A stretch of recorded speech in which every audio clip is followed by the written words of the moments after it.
process, in this year's budget process, we accorded Kenyans an opportunity to share their views on how to address the economic challenges facing the country.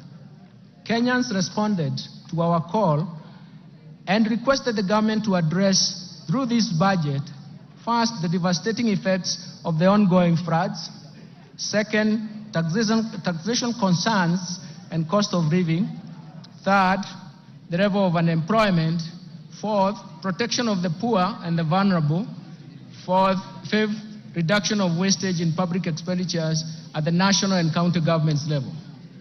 Today, Mr. Speaker, I wish to assure Kenyans that we have listened to their concerns, and we have spelled out measures to address through this budget.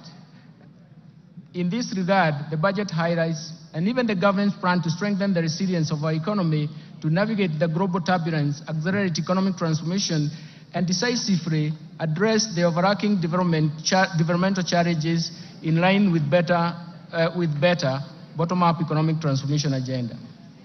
It is in this context we have chosen the theme of this year's budget as sustaining the bottom-up economic transformation agenda, fiscal consolidation, and investing in climate change mitigation and adaptation for improved livelihoods.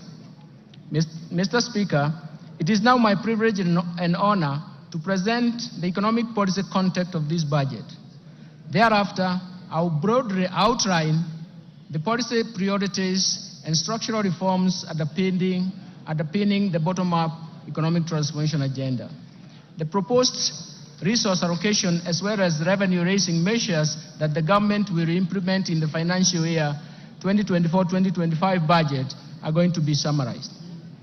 But, Mr. Speaker, we have to remember that we have one major problem that has three phases. This problem is as follows. There is increased demands for increased spending or expenditures from the government. That means that either we have to finance that through taxes or debt. The second dimension of this problem is that there is limitation and even constraints imposed in terms of public debt accumulation and even the debt carrying capacity of the economy. Third, and more fundamentally, there are limitations in terms of mobilizing higher tax revenues, something that we have to remember, something that is quite critical from our side. Let me turn now to the economic policy context. Mr. Speaker, the financial year 2024-2025 budget has been developed against a backdrop of improved global economic outlook. The world economy stood at 3.2% in terms of growth in 2023 and is projected to continue at the same pace in 2024. In the domestic economy, Mr. Speaker, the Kenyan economy is now unwinding from layers of negative and persistent shocks. And some of these shocks have actually have been protected and have a structural and permanent effects on the economic activities. Mr. Speaker, through forecast interventions as well as structural reforms, the policies of Kenya Kwanza government have started to yield some positive results. Economic recovery is evident, with a GDP growth of 5.6% in 2023, up from 4.9% in 2022. This is above the global average and also above the average of sub-Saharan African region.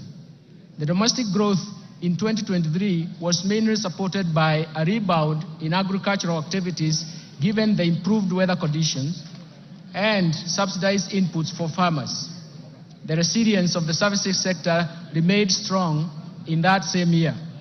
So the overall inflation also declined to its target level at 5%, and in April 2024, from a peak of 9.6% in October 2022.